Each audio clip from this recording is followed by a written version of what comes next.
challenge. Okay, first kita nak buat emotion sedih. Sedih. Okay, You you first. first. Why me? Mama lah mama.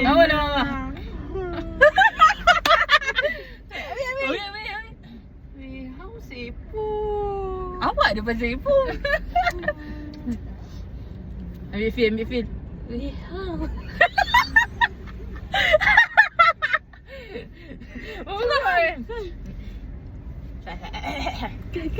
Weh, apa sepo?